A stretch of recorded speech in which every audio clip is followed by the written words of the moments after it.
Announcement of 3 players going into the transfer portal today for Ole Miss.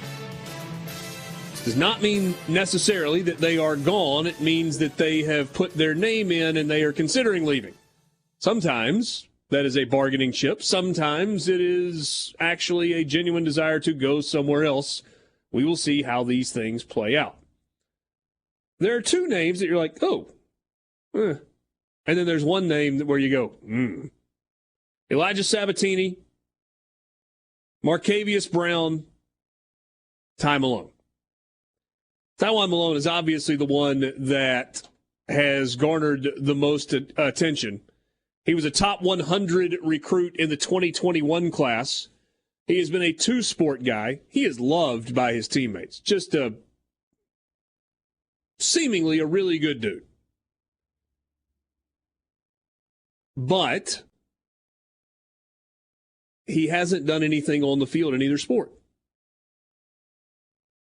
A big part of the reason Tywan Malone came to Ole Miss was because they guaranteed he could play both. Baseball was instrumental in the football recruiting of Ty Malone. Period. And both Ole Miss baseball and Ole Miss football have upheld that end of the bargain. Their ends of the bargain. They have allowed him to do both. Tywan Malone has not had a significant number of at-bats in baseball in 2 years, despite having some impressive home runs. But he's got a handful of at-bats this year, and he's got, 1 home run and a handful of strikeouts. He played some on the defensive line a year ago. Borky, I don't think it's cold to say this. I don't. I think if a kid is talented enough, a young man is talented enough to have the opportunity to play 2 sports at an SEC school and wants to pursue that dream, go for it.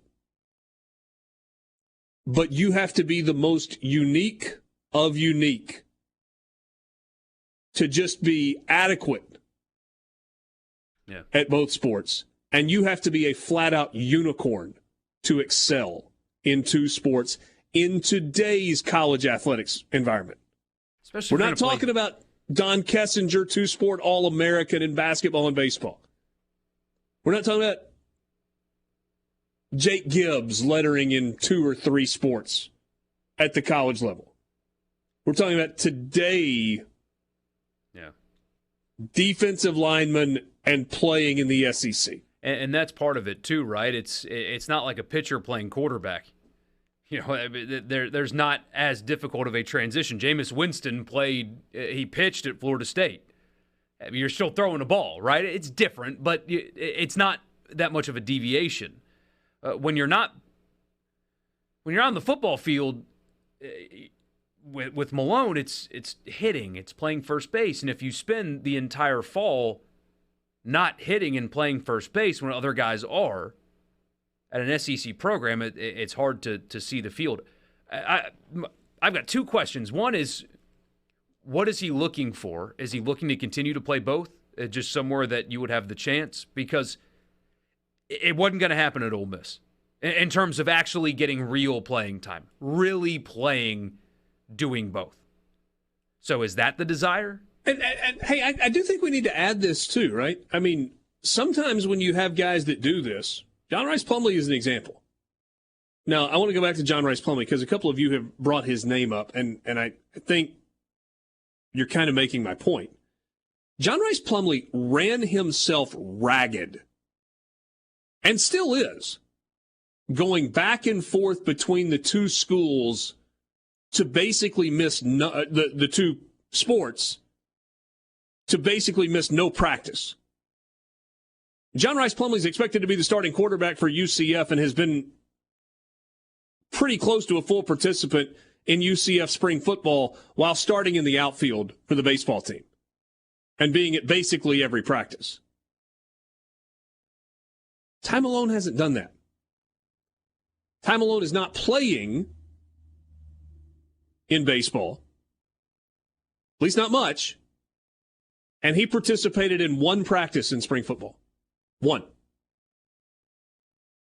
My guess is that if Ty Malone had wanted to be a full participant in spring football practice and be there for what he could be for baseball, my guess is that the baseball coaches would have signed off on that.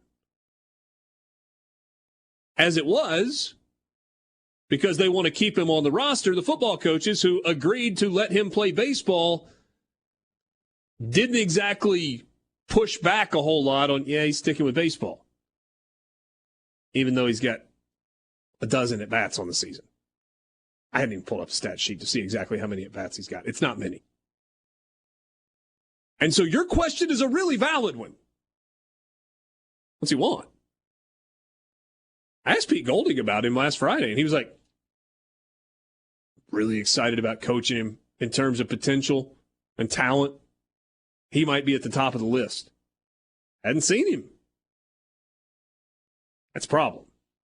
Yeah, especially on a thin defensive line. And then the next question I have is, well, what does Ole Miss do? Because even though he wasn't going to start, he was going to play, or at least they needed him to be able to play. When you look at the defensive lineman room right now at Ole Miss, it is light. And I don't mean size. They've got physical size. It's the numbers of individuals. Him leaving adds another, and the other two guys as well. Now, I don't think Sabatini was really going to play much, but Brown played some. And no, it's not a big loss when it's not a starter, but if it's somebody that was going to play at least to some degree, that is a loss that you have to replace. Can they, or will they be able to adequately fill up a two deep on defense, knowing how many guys that they're going to have to add on a two deep on defense currently in the transfer portal?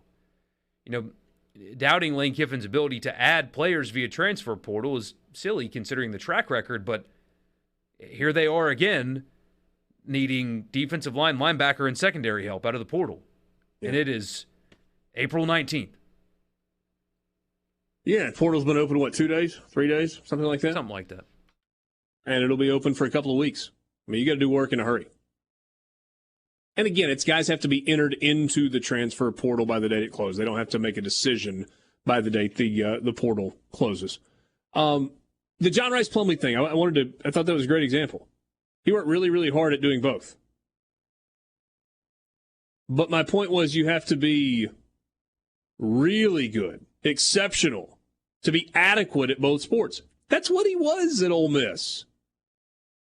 Talented, gifted, just an average quarterback, and just an average baseball player. That's what John Rice Plumlee was.